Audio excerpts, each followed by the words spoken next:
আসসালামু আলাইকুম ওয়া রাহমাতুল্লাহ। রিচার্জ সেবা টেলিতে আপনাদের স্বাগতম। কিভাবে অটো অ্যাড ব্যালেন্স করবেন, নিজের ব্যালেন্স নিজেই অ্যাড করে নিতে পারবেন, তা আজকে দেখানো হবে। প্রথমে রিচার্জ সেবা টেলিকম অ্যাপসে যাবেন। অ্যাপসে যাওয়ার পরবর্তীতে এইখানে লেখা আছে অ্যাড ব্যালেন্স। অ্যাড ব্যালেন্সে যাবেন।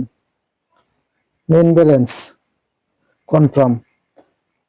এখানে মেইন ব্যালেন্স দিয়ে রিচার্জ, রেগুলার প্যাক এবং ড্রাইভ সবগুলাই ক্রয় করতে পারবেন। আলাদা আলাদা ব্যালেন্স নেওয়ার কোনো প্রয়োজন নাই। আপনি কিসে ব্যালেন্স অ্যাড করবেন? রকেট পার্সোনাল, নগদ পার্সোনাল, উপায় পার্সোনাল, বিকাশ পার্সোনাল। মনে করেন বিকাশ পার্সোনালে অ্যাড করলেন, তার বিকাশ পার্সোনালে ক্লিক করবেন।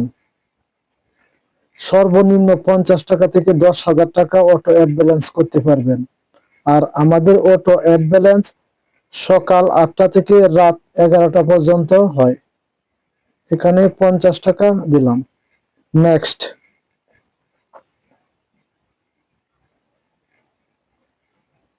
এই যে এখানে নাম্বার লেখা আছে যে 01815670752। এখানে যে নাম্বারটা লেখা থাকবে, এখানে সব নিয়ম লেখা আছে, ঠিক ওই নাম্বারটাতে টাকা পাঠাবেন।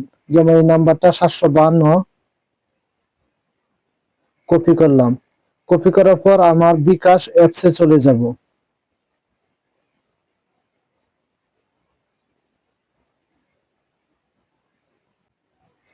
বিকাশ অ্যাপসে এসেছি।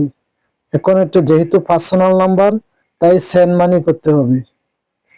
এই নাম্বারটা এখানে পেস্ট করলাম। যেহেতু এখানে 50 টাকা দিয়েছি, ঠিক এখানেও 50 টাকা দেব।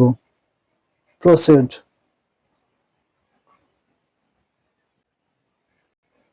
পিন দিয়ে কনফার্ম করতে হবে। টাকাটা সেন্ড হয়ে গেছে। এই যে ট্রানজাকশন আইডিটা কপি করতে হবে। ট্রানজাকশন আইডিটা কপি করলাম। আবার রিচার্জ সেবা টেলিকমে অ্যাপসে যাব। এখানে লেখা আছে ইন্ট্রা ট্রানজাকশন আইডি। এখানে ট্রানজাকশন আইডিটা পেস্ট করলাম। পেস্ট করার পর নিচের দিকে টানলে দেখা যাবে যে ভেরিফাই লেখা। এই ভেরিফাইয়ে ক্লিক করলেই টাকাটা এই যে অটো অ্যাড হয়ে যাবে। এই দেখেন, পেমেন্ট রিসিভ 50 টাকা। নোটিফিকেশন এসে গেছে, মেইন ব্যালেন্স। টাকাটা মেইন ব্যালেন্সে অ্যাড হয়েছে। পেমেন্ট রিসিভ 50 টাকা ইন মেইন ব্যালেন্স। নোটিফিকেশন এসে গেছে, অর্থাৎ টাকাটা অ্যাড হয়ে গেছে। এইভাবে আপনারা নিজের ব্যালেন্স নিজেই অ্যাড করবেন। ব্যালেন্স অ্যাড করার পর এই যে এখানে লেখা আছে রিচার্জ, এখান থেকে নর্মাল রিচার্জ গুলা দিতে পারবেন। আর আপনারা যদি রেগুলার প্যাক 29 টাকা, 59 টাকা, যে ছোট ছোট প্যাক গুলো এই অফারে দিতে পারবেন। আর ড্রাইভ তো ম্যানুয়ালি যাবে। রিচার্জ এবং অফার, এটা অটো যাবে দিন রাত 24 ঘন্টা। আপনারা অটো অ্যাড ব্যালেন্স করে রিচার্জ করতে পারবেন ইনশাআল্লাহ। ধন্যবাদ সবাইকে।